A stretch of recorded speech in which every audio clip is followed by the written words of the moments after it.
Hi friends, इस video हम बात करेंगे जेईई मेंस के टॉप 5 मोस्ट इजी क्वेश्चंस के बारे में। सबसे पहले हम लोग को फाइंड करना है the contrapositive of this statement. If you work hard then you will earn. ये हम लोग को स्टेटमेंट दी गई है, इसका हम लोग को कॉन्ट्रा पॉजिटिव फाइंड करना है।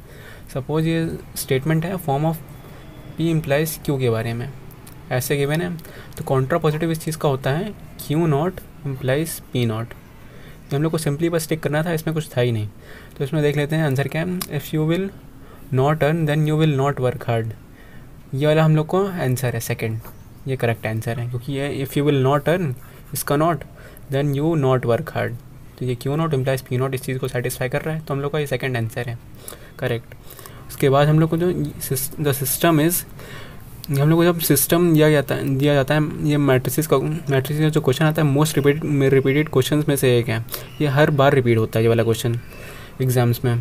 तो सबसे पहले फर्स्ट स्टेप होता है इस क्वेश्चन को करने के लिए इसका डिटरमिनेंट फाइंड करना। सबसे पहले फाइंड कर लेंगे डिटरमिनेंट।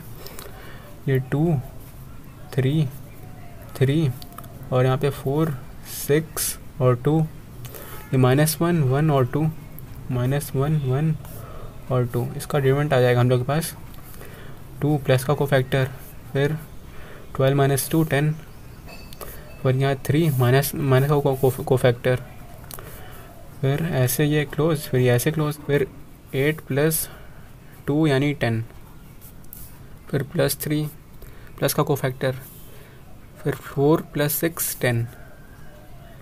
देख लेते हैं इसका डिटरमिनेंट क्या आ रहा है हम लोग के पास। ये आ रहा है 20 - 30 + 30। देख सकते हैं -30 + 30 कैंसिल हो रहा है। इसका डिटरमिनेंट हम लोग का कुछ आ रहा है 20 आ रहा है, यानी इसकी एक XYZ की कुछ यूनिक वैल्यूज़ होंगी, यानी इसका एक यूनिक सोल्यूशन होगा। ये हम लोग का फर्स्ट आंसर हो जाएगा, एकदम करेक्ट आंसर।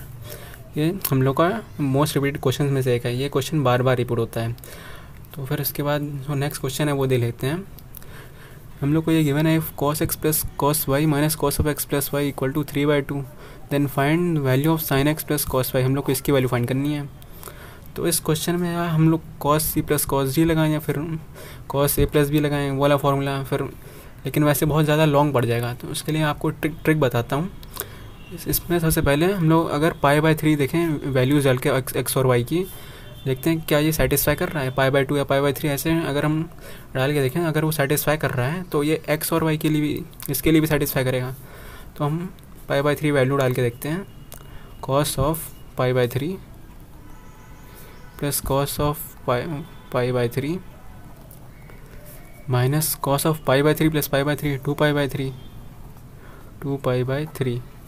अब cos π/3 की क्या वैल्यू होती है, यानी cos 60 की हाफ प्लस cos 60 की हाफ माइनस, लेकिन यहाँ पे cos ऑफ 2π/3 की माइनस हाफ होती है, यानी माइनस माइनस प्लस हो जाएगा, माइनस पहले से एक। तो ये 1 + 1 + 1 3/2 हम लोग का आ रहा है, यानी 3/2 इस चीज़ को सेटिस्फाई कर रहा है, यहाँ पे भी है। तो ये इसके लिए भी सेटिस्फाई करेगा। sin x + cos y, sin x + cos y यानी sin π/3 + cos π/3। sin 60 की वैल्यू होती है √3/2 और cos 60 की वैल्यू होती है हाफ। √3 + 1/2 हम लोग का आंसर है, इसका मतलब √3 + 1/2 ये यहाँ पे है, ये थर्ड आंसर है, थर्ड ऑप्शन हम लोग का एकदम करेक्ट ऑप्शन है। ये हम लोग के पास कॉम्प्लेक्स नंबर से क्वेश्चन था। हम लोग को इक्वेशन दी गई है z² + α z + β = 0। हम लोग को एक रूट इसका गिवन है 1 - 2i है, और alpha beta belongs to R। Then find alpha - beta, हम लोग को इसकी वैल्यू बतानी है कौन सी है।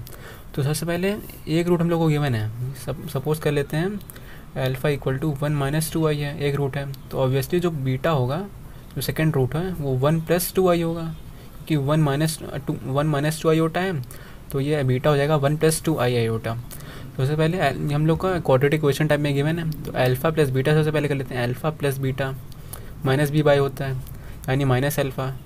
तो 1 - 2i + 1 + 2i = माइनस अल्फ़ा, क्योंकि -b/a होता है क्वाड्रेटिक इक्वेशन के हिसाब से। तो माइनस अल्फ़ा, तो -2i + 2i कैंसिल, अल्फ़ा की वैल्यू आ गई हम लोग के पास -2, क्योंकि वहाँ माइनस है, 1 + 1 2 हो जाएगा। अल्फ़ा की वैल्यू आ गई -2। और वैसे ही अब अल्फ़ा बीटा हम लोग के पास b/a होता है, अल्फ़ा × बीटा b/a होता है। तो 1 - 2i 1 + 2i equal to beta, beta upon 1, beta ही आएगा। तो a + b a - b, a² - b² यानी 1² - 4i², ये 1 माइनस माइनस प्लस हो जाएगा, i² की मीनिंग माइनस माइनस प्लस हो जाएगा, i² इक्वल टू -1 होता है। तो 1 + 4, बीटा की वैल्यू हम लोग के पास आ गई 5, बीटा की वैल्यू आ गई 5। हम लोग को अल्फ़ा माइनस बीटा फाइंड करना था, यानी -2 - 5 -7 हम लोग का करेक्ट आंसर है, यानी ऑप्शन 3। फिर ये नेक्स्ट क्वेश्चन था हम लोग के पास मैट्रिसेस से। ये हम लोग को ए मैट्रिक्स गिवन है 1 - अल्फ़ा, अल्फ़ा और बीटा, और हम लोग को गिवन है a × a transpose equal to i, यानी आइडेंटिटी मैट्रिक्स, और हम लोग को फाइंड करनी है value alpha power 4 + beta power 4 की। इसमें ऑप्शंस नहीं थे, इसलिए इसमें नेगेटिव मार्किंग नहीं थी और ये न्यूमेरिकल टाइप में आया था। तो हम सबसे पहले a ट्रांसपोज फाइंड कर लेते हैं। a ट्रांसपोज की क्या मीनिंग होती है? a ट्रांसपोज होता है सिंपली बस कुछ नहीं, इसी का ये जो रोज़ है इसको कॉलम्स में बदल देते हैं और जो कॉलम है उसको रो में। ट्रांसपोज की यही मीनिंग होती है। तो 1 यहाँ पे अल्फ़ा है, अल्फ़ा को इधर कर देंगे, ये -अल्फ़ा है, इसको इधर कर देंगे, और बीटा एज इट इज ऐसे ही रो कॉलम बन गया और कॉलम्स हम लोग की रोज़ बन गए, उसको हम लोग को ट्रांसपोज कहते हैं। तो सबसे पहले a.a transpose equal to i है, यहाँ i equal to identity matrix है जिसे 1 1 0 0 कहते हैं।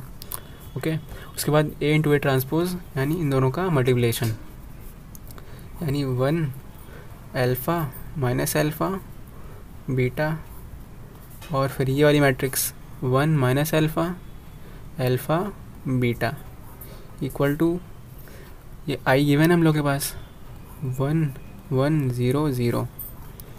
अब मल्टीप्लिकेशन कर लेते हैं इन दोनों का, तभी तो अल्फ़ा पावर 4 + बीटा पावर 4 आ पाएगा।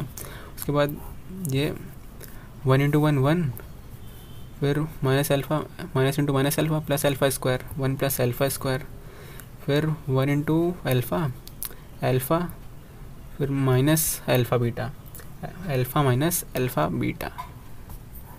उसके बाद अल्फ़ा × 1, ये फर्स्ट रो का फर्स्ट कॉलम से, फिर उसी रो का सेकंड कॉलम से, ऐसे करके करते हैं मल्टीप्लिकेशन। फिर alpha + alpha beta, alpha into यहाँ पे -अल्फ़ा - अल्फ़ा बीटा, फिर alpha + beta, beta into beta beta equal to 1 0 0 1।